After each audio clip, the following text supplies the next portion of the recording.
Everyone, thank you for being here. Yes. Thank you for being here and being a part of the San Diego Green Building Council Sustainable Building Week. This particular presentation is hosted by the San Diego Building Electrification Coalition, and it's going to tell the story about the City of Encinitas' Building Electrification Ordinance, which passed late last year. And it's, and basically how it all happened from start to finish. Here we go. So my name is Robert Carr, and I'm the Education and Project Manager for the San Diego Green Building Council, and I'm also a San Diego Building Electrification Coalition volunteer. So I'm going to be talking kind of high level about what building electrification is and why it's so important. And then I'm going to hand it off to Mayor Catherine Blakespear to talk about her role in working with council and staff and kind of when building electrification kind of became on our radar. And then that'll be followed by James Wang. He was one of the first citizens who was on the Encinitas Environmental Commission to kind of bring up the idea of an ordinance for building electrification. And then I'll pass it off to Crystal Najera, and she is the sustainability manager for the City of Encinitas, and she'll talk about her role and staff role and kind of making this ordinance as strong as possible. And then Kelly Lyndon's going to finish it off by talking about how advocacy groups like the Building Electrification Coalition, what they can do to kind of make ordinances like these come to fruition and kind of be as strong as they can be and support them as much as they can. Okay. So what is building electrification on a high level? Essentially, it means taking any appliance that uses methane gas to function inside buildings and replace them with all electric equivalents. So in buildings, that mainly means space heating and water heating. And so we use heat pumps, all electric heat pumps, to do this instead of using gas furnaces and gas water heaters. And so they use refrigeration to basically transfer heat from one place to another. They're super efficient. For cooking, you can use an induction cooktop, and there's all kinds of heat pump dryers and so forth. So for every gas using appliance in a building, there's an electric equivalent that's much safer, greener, and much more efficient. So why is it important? Why is this big rage happening about building electrification? Well, for climate benefits first, the climate reduction targets set by locally, state, and nationally, and even globally can't be met unless we address the emissions coming from buildings, and a lot of those come from burning methane gas in them. Health benefits. When you burn methane gas, you create carbon monoxide, nitrous oxides, formaldehyde, particulate matter, and if those aren't properly ventilated from a building, they're very bad for people's health. You're talking about asthma, increased blood pressure, cardiovascular disease, the list goes on and on. So if you eliminate that, then you're really kind of going a long way to make the occupants of the building a lot healthier. Lower cost, electric buildings are much cheaper to build than basically gas-powered buildings, because you don't have to install the infrastructure from the street to the building and throughout the building. Those costs just don't exist. Increased energy efficiency also is a big key. Like I said, heat pumps are 3 times more efficient than their gas equivalents. So that's something to think about as well. So operating the buildings will be cheaper as well. And then public safety. The issue with that is that when you're transporting gas and delivering gas, it seeps. It also is an ignition source. So we live in earthquake country. So if an earthquake happens, there's an ignition source. You get a big boom, and if there's people nearby, that's not good, or homes nearby. And also, like the Aliso Canyon issue, it tends to leak. So that, there was thousands and thousands of pounds of methane gas that got released in the atmosphere, which is a crazy greenhouse gas in its own, and also sicken the population. They had to be, basically evacuated. So there's, by basically removing natural gas in buildings, a lot of these issues kind of go away or become much less. So what are REACH codes and why are they so important? Well, in order to do a natural gas ban or a building electrification ordinance like the City of Encinitas did, is you have to go above and beyond the current Title 424 energy codes. And so those are called REACH codes. And so those have to be basically created by the city, approved by the CEC. And so currently there's 54 cities and counties in California that have already passed that. And the City of Encinitas was the 50th, so that's great. And so that's what the story is all about. So without further ado, I'd like to have Mayor Blakespear come and tell her story about that. So I'm going to stop sharing, and then we'll highlight Mayor Blakespear. Okay. Well, thank you so much. I appreciate you inviting me, and it's great that there are 33 people who are interested in this topic. So I'm glad to see everybody here today. I'm Catherine Blakespear. I serve as the mayor in the city of Encinitas, and I've been in elected office for 7 years. And so 5 as mayor, 2 on city council. And I'll just say that and I think one of the things that I have indicated to staff and also to other electeds and to advocates like Jim, who's speaking after me, and to Crystal, is that I am likely to be a green light on anything that helps us accomplish our climate goals. So if there's a proposal like building electrification that sort of floats by me and they say, what do you think about this? I'll say, yeah, great, let's go for it. So without actually knowing much about it, but knowing that it meets goals that are in line with my environmental priorities. So I don't remember, I mean, to the specific question of like, when did I first hear about it? I don't really know.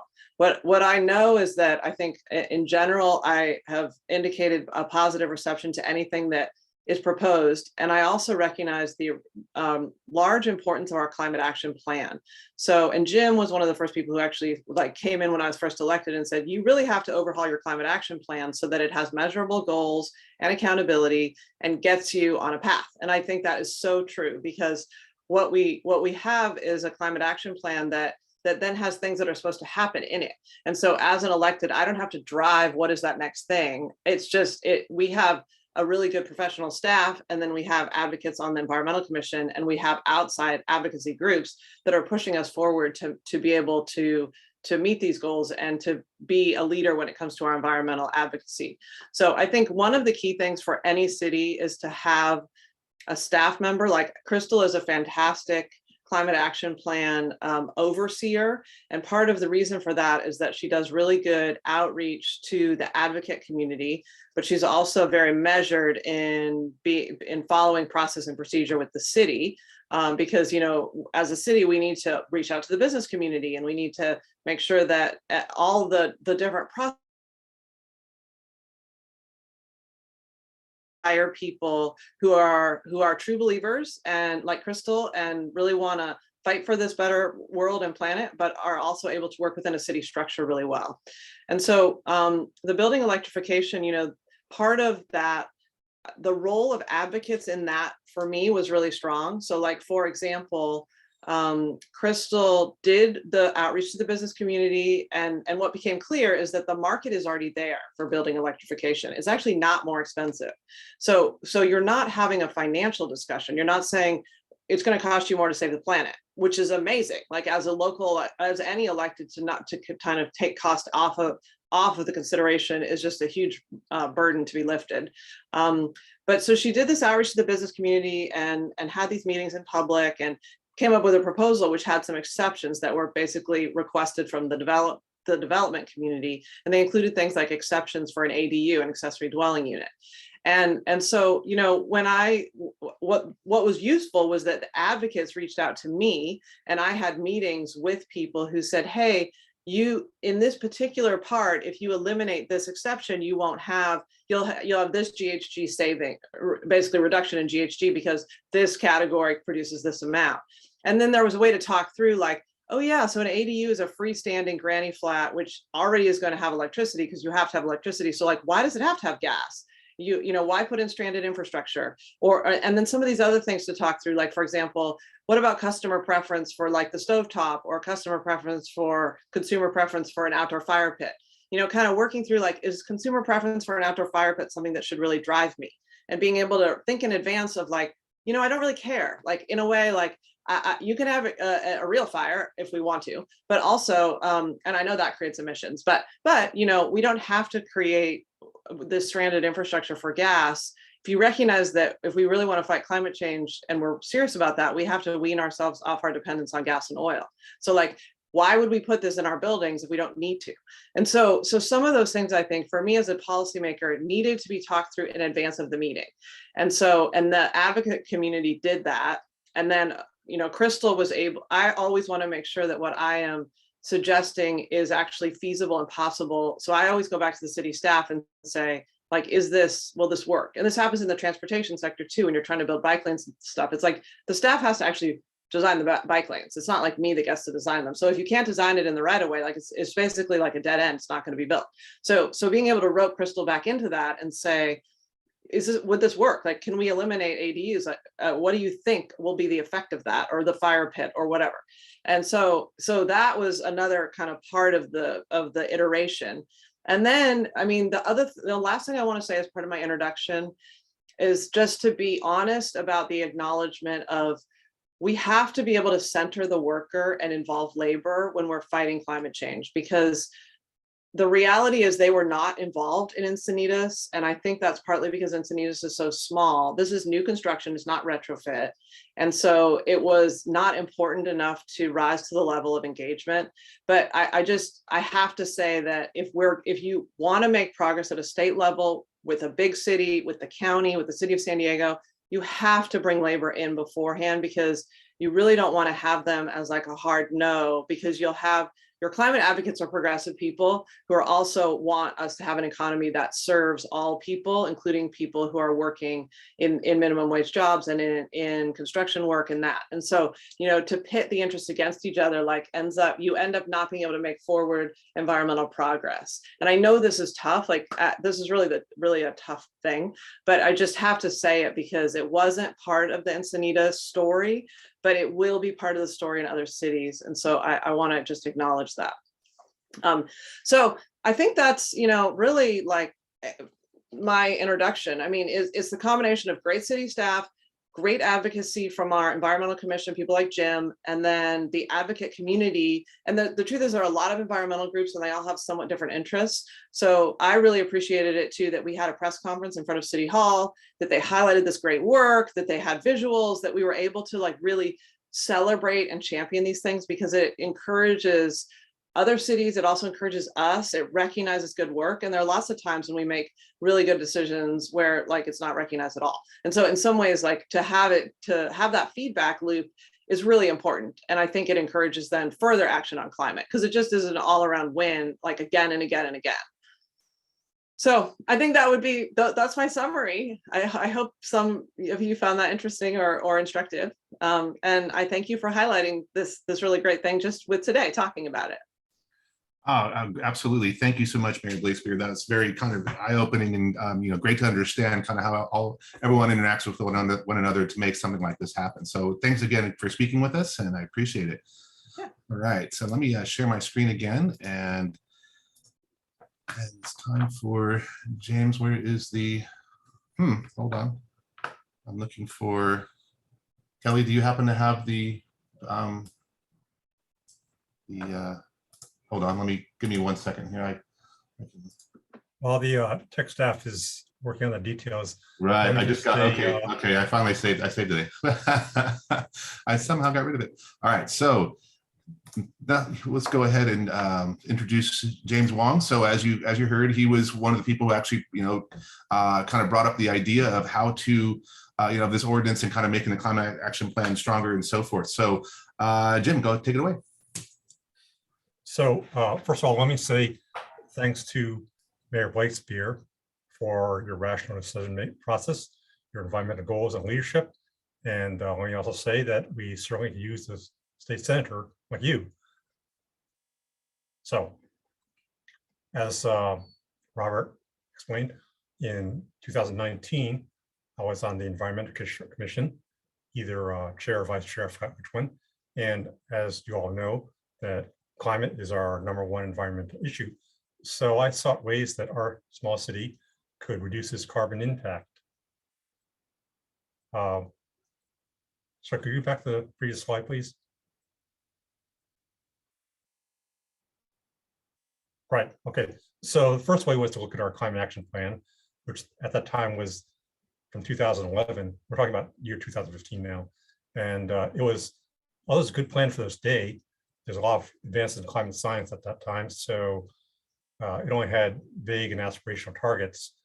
So I suggested that we update it to be secret qualified with milestones, and Crystal did a great job updating that with our new CAP in 2015. Then I suggested we look into community choice energy, which really is the quickest way for a city to cut its GHG footprint. Both of these were in progress in 2019. So then I looked up the GHG inventory. #1, of course, like most cities, is transportation. And it's a little a city that it can do. to reduce its transportation footprint, because that's largely state and federal. Number two is electricity, and that was kind of under control with CCE coming along the way. So number three, buildings at 13% is for methane gas, as I think Robert explained, is space and water heating and cooking. So let's look at building electrification. So in 2019, I think is rather incipient. The first city in California was Berkeley, and they passed their BE ordinance rather quickly because they could just say that gas lines were hazardous since they are on an active fault zone, and they don't need CEC approval for that. So actually they skipped the REACH code process, which generally takes a while, a few months at least. It probably took even longer back then. And they also made it a soft impact ordinance by not requiring existing buildings to be retrofitted, which would be thousands of dollars each building. So it's like catalytic converters and new cars, existing owners did not have to retrofit. So as I was studying this then, as Robert explained, there are many co-benefits to building electrification. So I won't go into these. Just go to the next slide. So I wrote a report for the commission, which first suggested that we, the commission, should just ask the council directly for a BE ordinance. And I also found other reasons we should do it as soon as we could, just because in a built city, then the number of new buildings is pretty low, about 1% per year. So that's really slow turnover. And with a slow process, it's that much more important to get an early possible start. So I want to get this done as quick as it could. It also has a synergy with the 2020 Title 24 requirement for residential solar. So if a home needed more electricity, then it'd be buffered by the lower cost of electricity, plus our coming CCE, which wouldn't be online in 2020. In fact, SDBEC is coming online this month with CCE.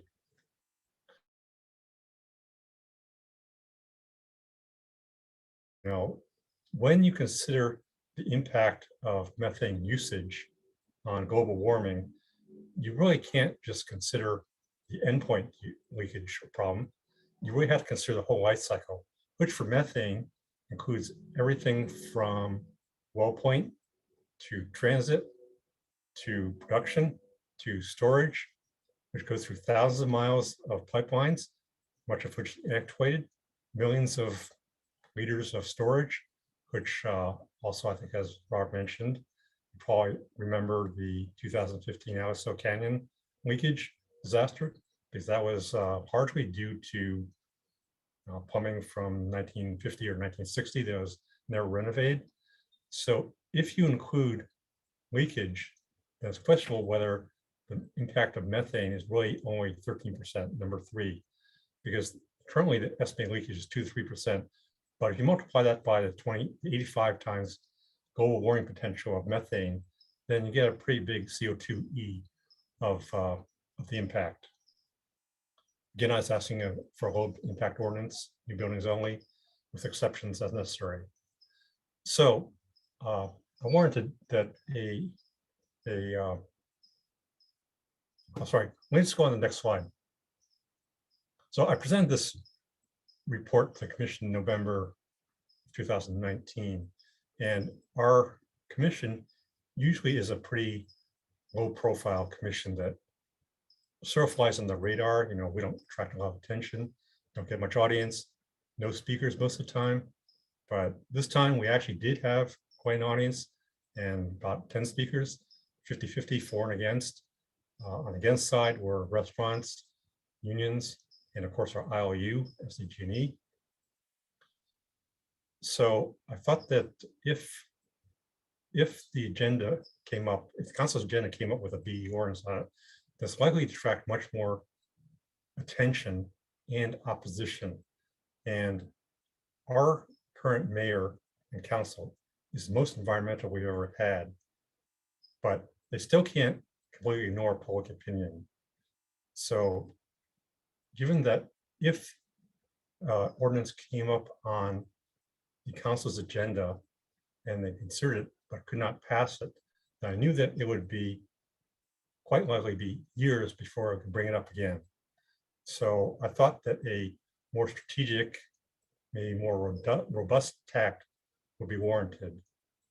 So the opportunity actually came up because, as it turns out, our CAP, Climate Action Plan, was scheduled for an update next year. So next slide, please. So as I think the mayor said, we are scheduled for an update in 2020. Our 2018 update, the one that I mentioned before as being a more rigorous one, the Speaker Qualified, was written by USD's EPIC, Energy Policy Initiative Center, and they are actually experts in both the environment and law, and constantly environmental law. They're actually part of the School of Law. So they looked into building electrification, got all the numbers backed up by science, including probably the most common question, most frequent question, is cost analysis. So throughout 2020, I worked with sustainability manager Crystal Najera in EPIC. And when we say that worked with, I worked with in big quotes, because I didn't really do any work at all. It's just every few months I asked them, are you done yet? Are you done yet? And so that's about all I had to say for introducing building electrification SDs, because the rest was carried by Crystal's capable team and EPIC, and of course, the City Council and the Mayor. Thank you.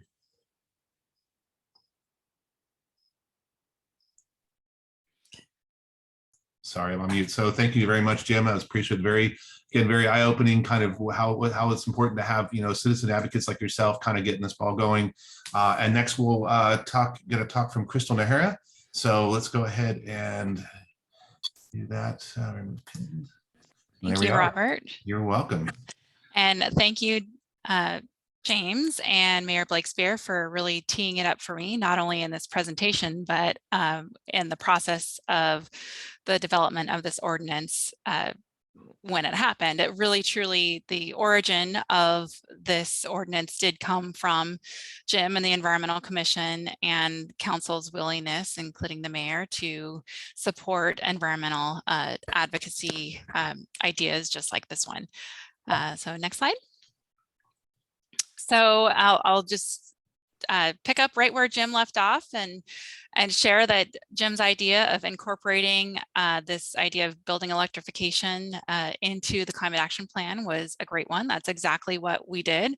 We were updating the Climate Action Plan as required because of our housing element that had just been completed and our active transportation plan. So when embarking on that, it was very easy to fold the idea of building electrification into the Climate Action Plan as one of the CAP measures. And that was really the vehicle that brought the idea to council for approval as something that staff should be working on for council. Next slide.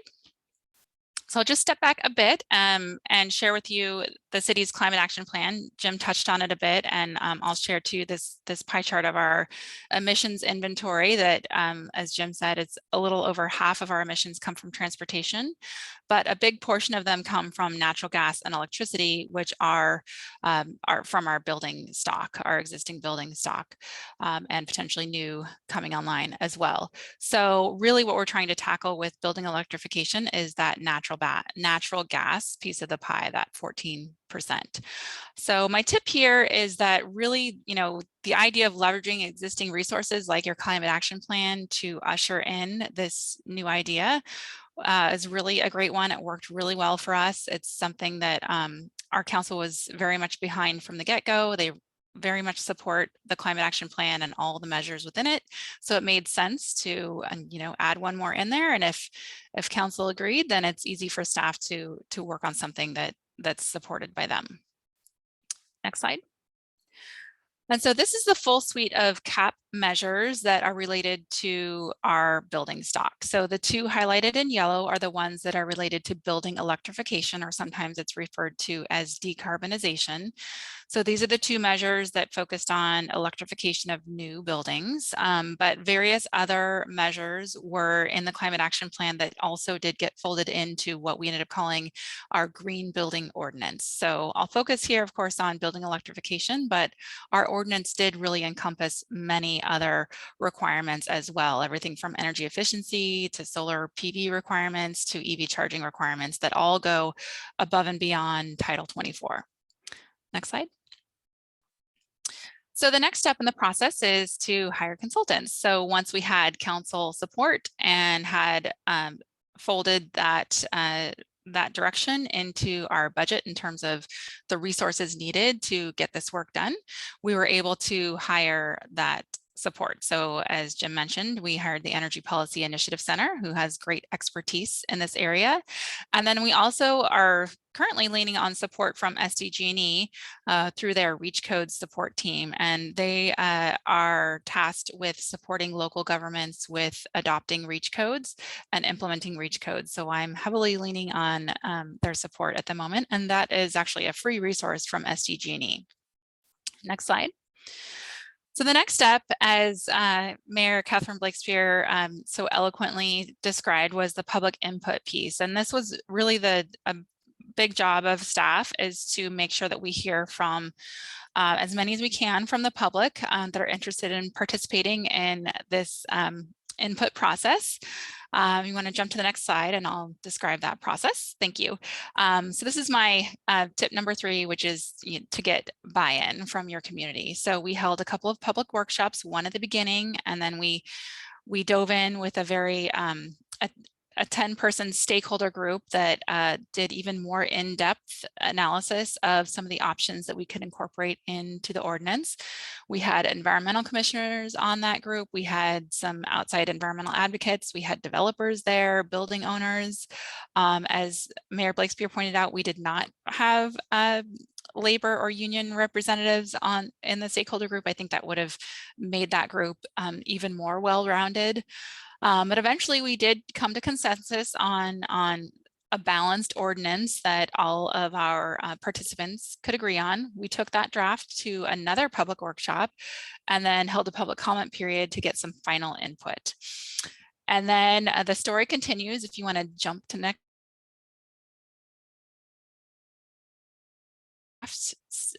Ordinance up to the cost effectiveness test and do some analysis to determine that our requirements that we're proposing that go above Title 24 are actually cost effective for the building owners. I want to jump to the next slide, please. So there's a great resource out there that supports local governments doing this. It's actually a state requirement that any Reach code has to be cost effective. So this step cannot be skipped.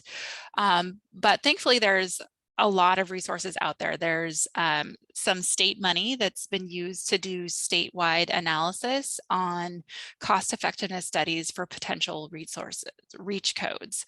So the cost effectiveness can vary depending on where you reside in the state. Imagine, living in our nice temperate beach zone in Encinitas versus living in the Sierra where it snows all the time. Your energy usage for your home is going to look much different. So the studies actually do kind of span the breadth of all of those different climate zones. And then local governments are able to pick and choose what's going to be cost effective for their local region and then use that to build their Reach code with. And so again, here the tip is to leverage existing resources on that. Sorry. And you can jump to the next. Thanks. And then again, more public input. So we'll jump to the next. And here is where kind of a brief visual summary of the draft ordinance that we developed once we kind of heard from the public and then went back to the public with the draft that was proposed basically by them. So if you see in each of these 3 categories, the one on the far left is residential single family, the middle one is multifamily, and then the far right example is restaurants. And as you can see here, the green columns represent the proposed electrification requirements, and then the blue is the proposed natural gas exceptions that we allowed through the ordinance. So in each category, we were allowing exceptions in the original draft form based on what we heard from the public. But as Catherine, Mayor Blakespear mentioned, in the end, that story did change once we went to council. And I think the point of one of the reasons why that story changed was that the job of adopting these ordinances is not just the job of staff. It also takes environmental advocates to really share their knowledge with elected officials and share what they know and do their job of showing their side of the issue, which was very effective in the end. So jump to the next.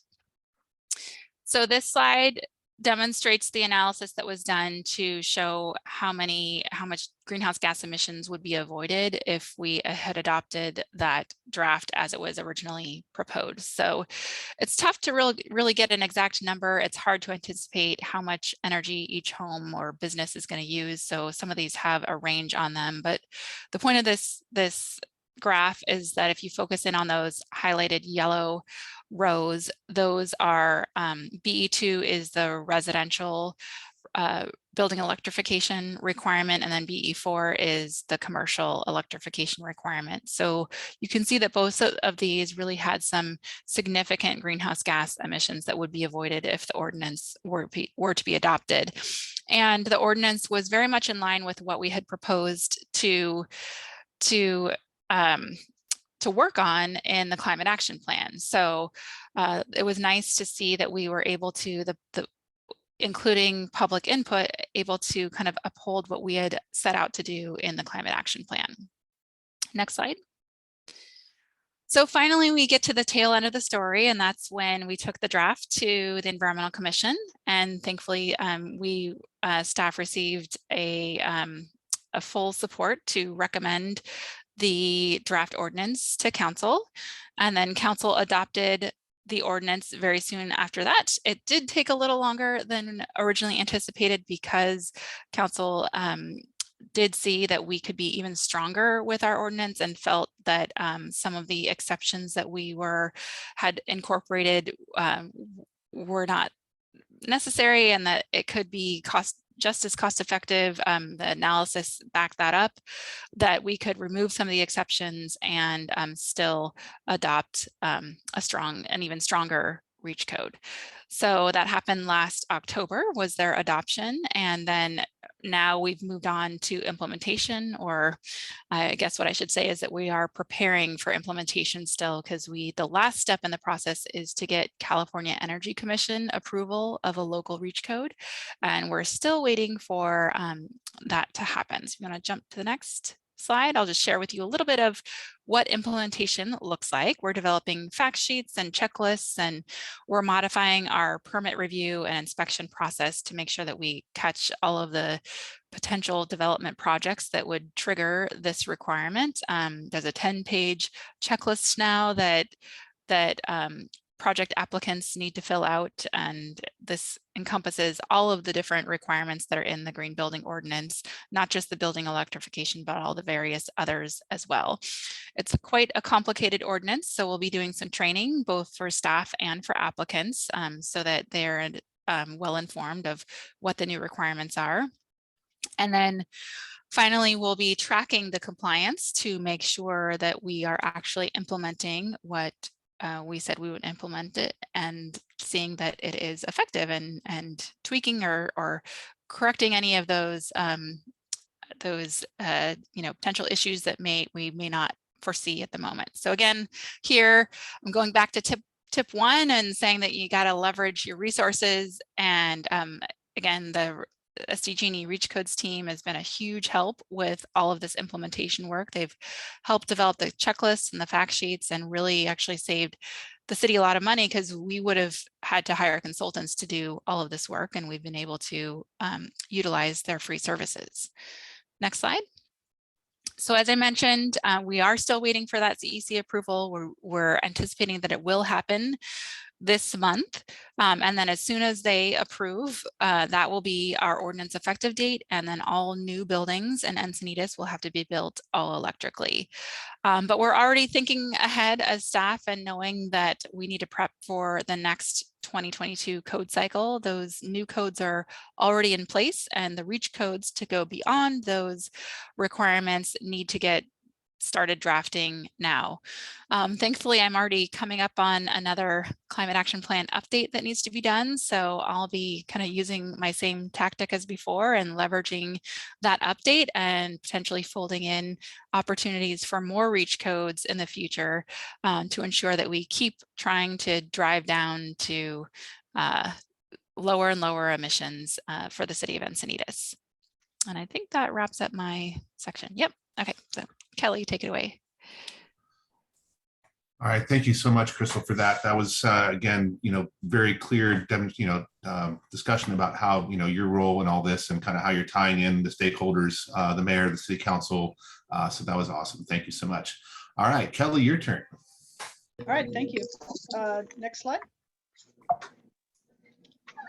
So the Building Electrification Coalition got started around the time that the cap was being updated in Encinitas. So it actually, this process was already well underway before the coalition was formed, but in a way was a catalyst and was part of the reason we formed a coalition, is we realized that it would work better if we could work together in not just Encinitas, but in many cities. So at this point, the coalition has over 30 organizations, and it spans not just environmentalists, but community, labor, business, faith, justice, many different kinds of organizations that all see the rationale for moving to more electric buildings.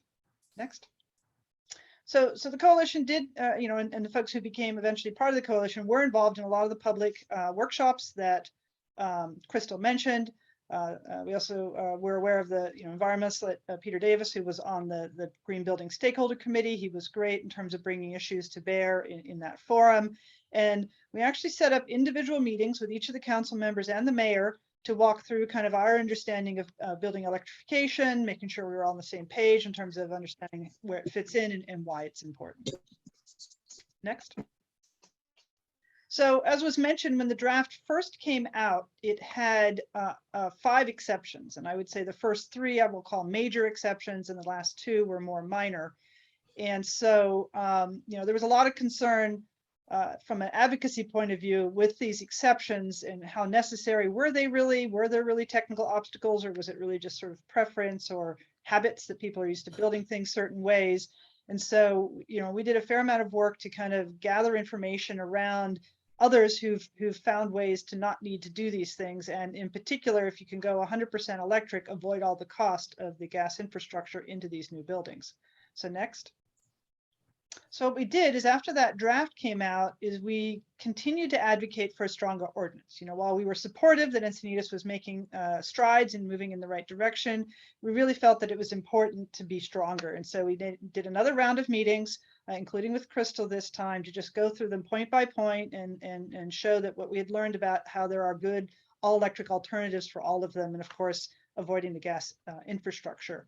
We also reconvened the building industry group and brought in some outside experts to really address some of their technical questions around multifamily water heating in particular, to show that there were cost-effective solutions for that. And I think that was very effective as well. And then we did the usual thing to rally the troops, to write letters, speak at the public meetings. It was really quite impressive, the range of folks that made it to the meetings, from youth to medical to citizens in Encinitas and around the county. It was really quite a wide range of folks. The other thing we did was, we did try and get some media coverage to kind of get some attention to this and get some visibility to the broader community of what the work was that was going on. Next. So August 18th was when the first city council meeting occurred, where the ordinance was introduced with all of the exceptions. And that was where Mayor Blakespear made her strong statement about wanting to reach a little further, and recommended removing all of the major exceptions. And that's really, as Crystal said, staff can't do that. That's really about elected leaders and their leadership in this space. And so I really want to give her credit for realizing that this was really something that made a difference.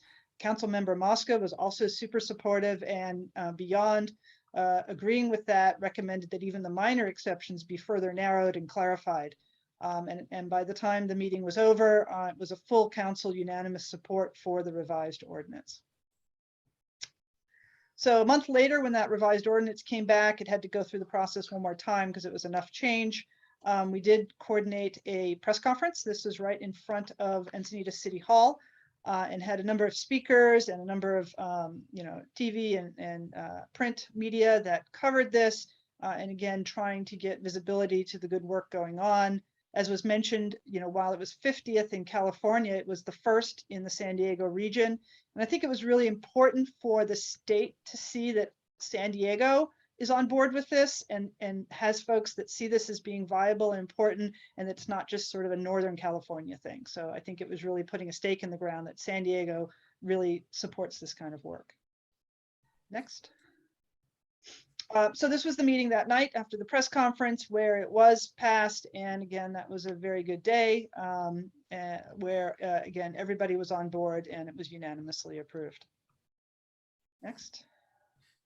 It did make the front page of the Union Tribune because it was really a leadership of Encinitas in the region. It's there on the sidebar there. There was some other stuff going on, something about a pandemic that was actually bigger news, but it's still, even among all of that, this was something important that was going on in the community and really highlighted just how significant this was in the region that Encinitas went first. Next. So this is my last slide. I mean, at this point, I think we're now building on that momentum. In the meantime, Solana Beach has passed their ordinance for building electrification, and they included remodels as well. If you're doing a significant remodel, there are some building electrification requirements. Also, the state building code, the Title 24 Part 6 has come out. It's included more building electrification, but certainly not 100%. I think of it as a half step. For example, you have to do water heating or space heating, depending on your climate zone, but not both. There's hope that it'll take a larger step in 2025, but we'll have to wait and see how that goes. There's a number of additional cities in the San Diego region that have items in their cap and are considering adding more building electrification. I did a snip from the City of San Diego's draft cap. It has not been yet approved yet, but I really like the way they structured this. It's a little out of order though, but like 1.2, for example, the middle one says that decarbonizing new development. So their goal is to pass an all-electric reach code for new and residential that would take effect next year. The bottom one, decarbonizing city facilities, is making a commitment that all of the buildings that the city owns that are existing buildings, they want to go back and decarbonize them and electrify them. They've done an inventory. There's 300 different buildings that they want to go back and do. They want to get half of them by 2030 and the other half by 2035. And then measure 1.1 is really the big one, which is every building in the city, no matter who owns it, to try and get that to also fit within the mayor's 2035 target of net zero emissions. That's going to be an awful lot of work, but I'm happy to see them set that target and try and figure out what that might look like to try and do that. So the city is really taking a leadership role here in terms of the breadth of what they're trying to address, and as come up before, is also looking at sort of the workforce implications, the equity considerations. It's a much broader audience and set of folks that will be affected by the city, and so they're really being thoughtful about how they're doing that. The other thing that's going on at the same time is the county is working on something you may have heard of called the Regional Decarb Framework. This is a framework. It's not a cap. It's not the county's plan. It's meant for the entire region. It has one of its major elements is building electrification. And the idea is that it can be a resource for all cities in the region to go and do building electrification. It's not going to scale as well if every single city has to start from scratch to put this together. Are there ways that we can have model ordinances, data research that's done once for everyone, and things where we can work together as a county to try and advance what the region needs to decarbonize. So that's very exciting, the work that's going on there. That framework is now in an active public input phase. So I encourage folks to participate in that and learn more about that as that matures. So we're looking forward to a lot more building electrification and building on the work that has started in Encinitas and really seeing it happen throughout the county, the state, the country, etc. So, all right. So thank you. I'll hand it back to Robert. I think we have lots of questions. Yeah, so I'm going to go ahead and start from the top real quick. So Mark was asking, is there a list of certified heat pump installers here in San Diego? And the answer is yes. If you go to www Clean Energy Connection and you put in your zip code, and it'll come up with the list of vetted and approved installers in the area that are good to install heat pumps. Then the next one is looking, this is from Will, looking for any research that shows GHG savings when you look at a hypothetical house with gas services to all electric, and the same for EVs. I'm sure there are. I imagine, Kelly, we have a couple of those on our website in the resources side.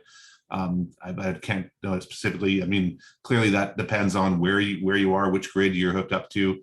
The savings will change depending on that and how clean that grid is. And then Gail said, have you checked the NREL website? So maybe check that out.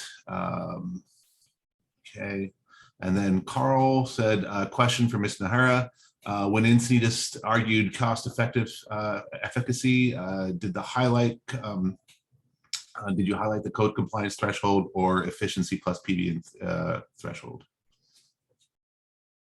So that's for Crystal. Yeah. Let's see if I understand your question correctly. So the cost effectiveness analysis does take into account solar photovoltaic. So with new construction for residential, there is a base requirement that all new residential must have solar PV. So that does get factored into the cost effectiveness analysis. So I think that's the answer to your question. I don't know if I didn't quite answer it, just maybe try to help me with a clarification.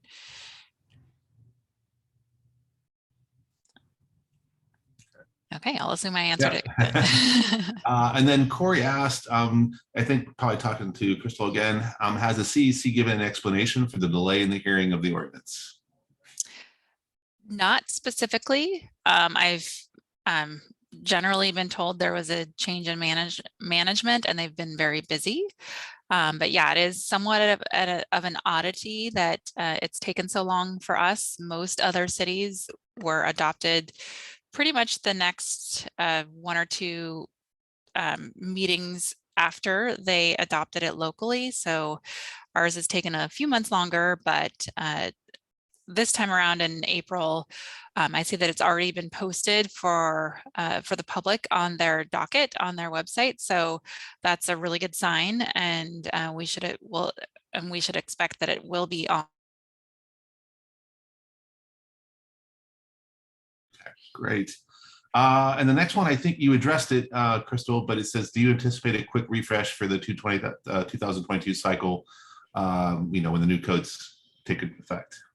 Yeah, so at a minimum, we'll re-adopt our REACH code, but with the cap update coming up here pretty quickly, we will have an opportunity to reevaluate if there's any additional REACH codes that we could add to our climate action plan goals to further reduce emissions. So we'll definitely at a minimum keep the baseline, but potentially go even farther if council so desires. All right, and then John says, does the ordinance goes for new construction, but does it do anything about retrofits? And I don't think it does, right? Not for the building electrification part. The reason why is that it is not actually cost effective to do retrofits and require electrification of existing buildings, unfortunately. But we do have some requirements for existing buildings as it relates to energy efficiency, both for residential and for commercial. Okay, great. And then, John was asking, if BE ordinances can pass in Encinitas and Solana Beach, is there any reason why they can't pass in other cities? I guess you could speculate. I know that for instance, the city of San Diego is putting it in their cap and thinking, how they can go forward with the REACH code. But, do you see, what challenges do you see, bigger cities or kind of, other cities in the region kind of, dealing with this? Yeah, I guess I'd say each city has a different makeup of their city council, so it depends who's on their elected body and who's willing to support it. And then also each city could be in a different climate zone. So Encinitas is on the coast and it's in climate zone 7. So our cost effectiveness analysis is going to be different than some of the inland cities. So that will have to would be a factor as well on what requirements they could employ based on their availability of cost-effective reach code options. Okay, great. And then the last one is, this is from Corey, has the city looked at setting an end of flow date where natural gas would no longer be allowed to be distributed in the city like Half Moon Bay has? That's a good one. Yeah, we haven't looked at that yet. Perhaps that'll come up with our next cap update and be part of the discussion.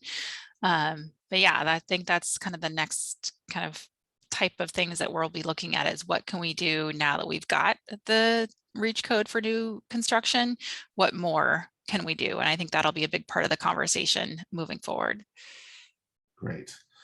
Okay, well, that's the end of the questions in the chat. Is there anybody else who has a question they'd like to, if you want to unmute yourselves and address any of the speakers if you have a question? I had one quick comment, if I may. Sure.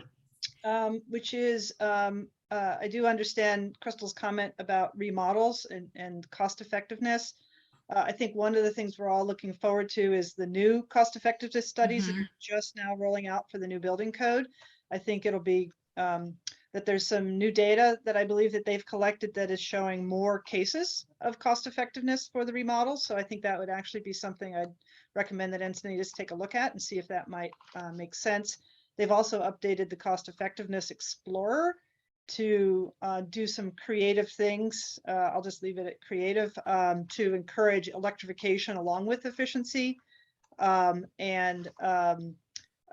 again, just a number of different tools are changing now with 2022 that might make the remodel case more feasible for you. Yeah, that's a really good point. Our focus this last time around was for the 2019 code, but with 2022, things could change. So yeah, we could take a look at that. Great. Great.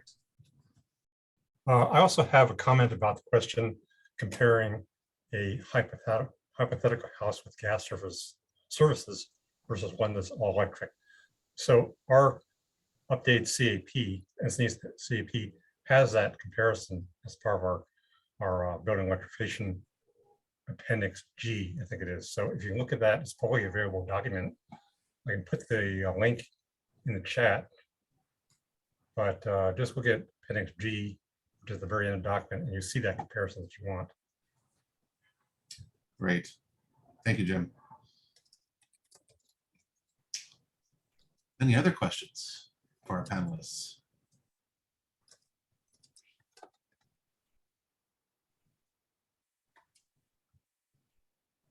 All right, well, if there is any questions, I'd like to thank all our panelists for participating today.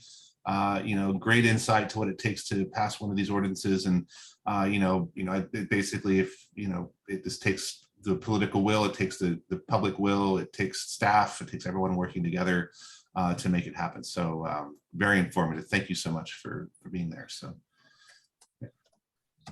and thanks everyone for attending and being part of Sustainable Building Week. Really appreciate that. Yeah. Thanks for organizing this, Robert. My pleasure.